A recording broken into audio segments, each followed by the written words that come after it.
तो last part में हमने देखा था कि रेड क्वीन माइक और डेव को अपने आंट एंसेस्टर ग्राउंड में ले आई थी। फिर उसने माइक और डेव को डीमंस और ह्यूमंस के बारे में बहुत कुछ बताया था, जिसके बाद उसने अचानक से उन दोनों पर अटैक कर दिया था। पर वो दोनों उससे नहीं लड़ सकते थे क्योंकि वो दोनों 8 लेवल पर थे। इसलिए वो बार बार अपने पैरेलल वर्ल्ड में जाके अपनी एनर्जी रिस्टोर कर रहे थे। लेकिन रेड क्वीन को ये सब समझ आ जाता है, इसलिए वो माइक और डेव के चारों तरफ एक बैरियर बना देती है ताकि वो दोनों पैरेलल वर्ल्ड में ना जा सके। जिसके बाद वो उन दोनों से कहती है कि या तो तुम मर जाओ या मुझे मार दो, अब आगे। तो इस पार्ट की शुरुआत में रेड क्वीन उन दोनों पर अपनी स्वॉर्ड से स्लैश अटैक करती है, जिसकी वजह से वो दोनों दूर जाके पत्थरों से टकराते हैं। पर वो फिर से खड़े होकर लड़ने के लिए तैयार हो जाते हैं, जहां डेव रेड क्वीन पर अपनी स्वॉर्ड से अटैक करता है और माइक भी अपने वाटर एलिमेंट की स्वॉर्ड बनाकर उससे रेड क्वीन पर हमला कर रहा था। लेकिन रेड क्वीन को इससे ज्यादा कुछ नहीं होता और वो लेजर अटैक उन दोनों पर करती है, लेकिन वो दोनों उससे बच जाते हैं। जिसके बाद माइक अपने मन में कहता है कि हमें लड़ते हुए 6 महीने से ज्यादा हो गए हैं और अब मैं समझ चुका हूँ कि 2 एलिमेंट्स की कंबाइंड पावर बहुत पावरफुल होती है, लेकिन उससे भी ज्यादा पावरफुल सिंगल एलिमेंट की अल्टीमेट पावर होती है। अब माइक फायर फिनिक्स बना के उससे रेड क्वीन पर अटैक करता है, जिसकी वजह से वहाँ बहुत बड़ा धमाका और धुआं धुआं हो जाता है। पर धुआं हटने के बाद माइक और डेव देखते हैं कि रेड क्वीन तो अभी भी जिंदा है। इसके बाद वो उन दोनों पर बहुत सारी स्पिरिट स्वॉर्ड से हमला करती है और अलग अलग डायरेक्शन से उन दोनों को बुरी तरह घायल करने लगती है। लेकिन वो दोनों उसके अटैक्स को अच्छे से देख भी नहीं पा रहे थे क्योंकि रेड क्वीन की स्पीड बहुत ज्यादा थी। साथ ही रेड क्वीन का लेवल ज्यादा होने की वजह से पियरलेस बीट का इस्तेमाल करके भी वो दोनों उसके बराबर नहीं पहुंच सकते थे। इसलिए माइक डेव और अपने चारों ओर एक विंड शील्ड बना देता है, जिसे देखकर रेड क्वीन उन दोनों से क्लोज रेंज फाइट करने लगती है, जहां उसे एहसास होता है कि माइक और डेव एक जैसे लड़ते हैं, जैसे कि वो एक ही इंसान हो। अब रेड क्वीन अपने ऑरा से उन दोनों पर लगातार अटैक करती है, जिसकी वजह से उन दोनों के मुंह से खून निकलने लगता है, जिसे देखकर रेड क्वीन कहती है कि लगता है ये तुम ह्यूमंस के लिमिट है। अब रेड क्वीन उन दोनों पर एक फाइनल अटैक करने लगती है, जिसे देखकर डेव माइक के बारे में सोचने लगता है कि भले ही वो बच्चों जैसी हरकतें करता है, लेकिन वो दिल का बहुत अच्छा है। अब डेव ये सब सोचकर कहता है कि वो दोनों ऐसे ही नहीं मर सकते, इसलिए डेव माइक के पास जाने लगता है। तभी उन दोनों का ब्लड एक दूसरे से टच होता है, जिसकी वजह से एक एनर्जी निकलती है और रेड क्वीन का वो अटैक डिस्ट्रॉय हो जाता है। अब वो दोनों फिर से फाइट करने का डिसाइड करते हैं, जहां माइक डेव से कहता है कि तुम मुझे प्रोटेक्ट करो और मैं अपने चारों एलिमेंट्स की पावर मिला के एक अटैक तैयार करता हूँ, जिसमें या तो मैं मर जाऊंगा या ये मर जाएगी। ये सुन के डेव माइक को अपने क्लोन्स बना के प्रोटेक्ट करने लगता है, पर रेड क्वीन अपने मल्टीपल स्वॉर्ड से डेव के क्लोन डिस्ट्रॉय कर देती है। साथ ही अब डेव की एनर्जी भी लगभग खत्म होने लगी थी, जिसे देखकर डेव अपनी बुक की मदद से कुछ करने लगता है, जिसपे माइक डेव से पूछता है कि तुम क्या कर रहे हो। ये सुन के डेव कहता है कि मैं अपने कल्टीवेशन को सेक्रीफाइस करके रिजर्व एनर्जी इस्तेमाल कर रहा हूँ, क्योंकि अब रेड क्वीन को रोकने के लिए मेरे पास एनर्जी नहीं बची है। ये सुन के माइक डेव से कहता है कि ये तुम क्या कर रहे हो, इससे तुम्हारा कल्टीवेशन एक लेवल नीचे आ जाएगा। पर डेव नहीं मानता और अपनी रिजर्व एनर्जी से डिवाइन स्टैचू बना देता है। इधर ये देखकर रेड क्वीन अपने मन में सोचती है कि क्या ये ह्यूमन इमोशन है जिसे मैं अभी देख रही हूँ। इसके बाद रेड क्वीन डेव के स्टैचू पर स्लैश अटैक करती है, जिसकी वजह से वो स्टैचू डिस्ट्रॉय हो जाता है और डेव जमीन पर आके गिरता है, जिसे देखकर रेड क्वीन डेव से पूछती है कि क्या किसी और के लिए फाइट करना सही है जिससे तुम्हारा कोई रिलेशन भी नहीं हो। ये सुन के डेव बोलता है कि किसने कहा मेरा उससे रिलेशन नहीं है, वो मेरा दोस्त है। अब डेव अपनी स्वॉर्ड से रेड क्वीन पर अटैक करता है, लेकिन रेड क्वीन उसकी स्वॉर्ड अपनी उंगलियों से ही तोड़ देती है और उसे लात मार के नीचे गिरा देती है, जिसे देखकर माइक को गुस्सा आने लगता है। तभी डेव फिर से रेड क्वीन पर अटैक करने की कोशिश करता है, लेकिन वो उसकी स्पीड मैच नहीं कर पाता। इसके बाद रेड क्वीन अपनी एक बड़ी स्वॉर्ड से माइक के उस मल्टी एलिमेंटल अटैक पर वार करती है, जिसकी वजह से वो अटैक ब्लास्ट हो जाता है और माइक उसमें बहुत इंजर्ड हो जाता है। जिसके बाद माइक निर्वाणा स्टेज में पहुंच जाता है, जहां उसे अपने लोगों की आवाजें सुनाई देने लगती है। तभी उसे डेव की पुरानी मेमोरीज दिखती है, जिसमें वो देखता है कि डेव ने उसकी बहुत केयर करी है।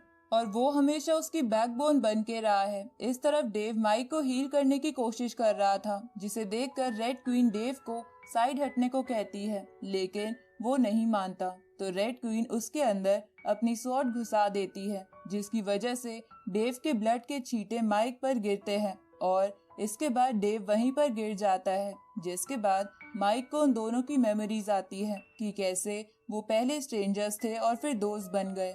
अब ये सब देखकर माइक अपने निर्वाणा स्टेट में जोर से चिल्लाते हुए कहता है कि मैंने बहुत लोगों को खोया है, लेकिन मैं अब अपने इस दोस्त को नहीं खो सकता। उसी वक्त माइक का एलिमेंटल हार्ट एक्टिवेट हो जाता है और उसकी पावर माइक की बॉडी पर दिखने लगती है। जिसके बाद माइक अपनी पावर से उन दोनों के आसपास एक शील्ड बना लेता है और रेड क्वीन को उन दोनों से दूर कर देता है।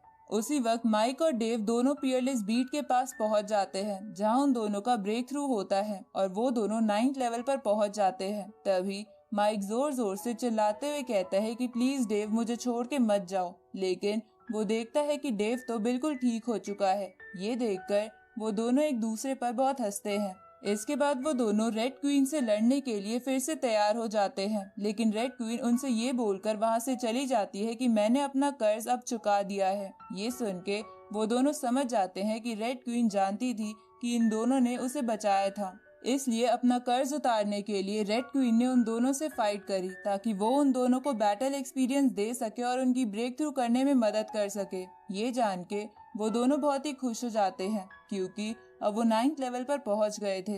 इधर रेड क्वीन उन दोनों को दूर से देखते हुए कहती है कि ये ह्यूमन इमोशन तो बहुत ही अजीब होते हैं।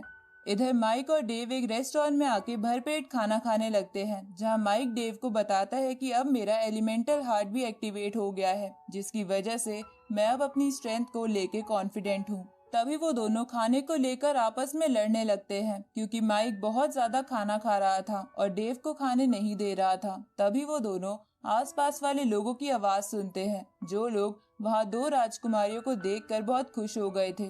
पर माइक और डेव इसको सुन के थोड़ा परेशान हो जाते हैं, क्योंकि वो दोनों टाइगर क्लैन की राजकुमारियां थी जो उन दोनों के पीछे पड़ी थी। अब वो दोनों राजकुमारियां रेस्टोरेंट के अंदर आके माइक और डेव को देखकर उनके पास हो जाती है, जिसके बाद उनमें से एक तो सिर्फ डेव को ही देखने लगती है और दूसरी माइक से पूछती है कि उस दिन तुम कहाँ चले गए थे। ये सुन के माइक उन्हें कहता है कि हमें उस दिन कुछ काम आ गया था। इसके बाद डेव उन दोनों से पूछता है कि आप दोनों यहाँ क्यों आई हो, जिस पे वो दोनों कहती है कि हम दोनों 9th लेवल की पीक पर पहुंच गई हैं, इसलिए हम तुमसे दोबारा लड़ना चाहती हैं, क्योंकि पिछला मैच अधूरा रह गया था। ये सुन के पहले तो माइक और डेव नहीं मानते, लेकिन वो दोनों उन्हें ऑर्डर देने लगती है, इसलिए वो दोनों मान जाते हैं, क्योंकि अब वो भी 9th लेवल पर पहुंच गए थे।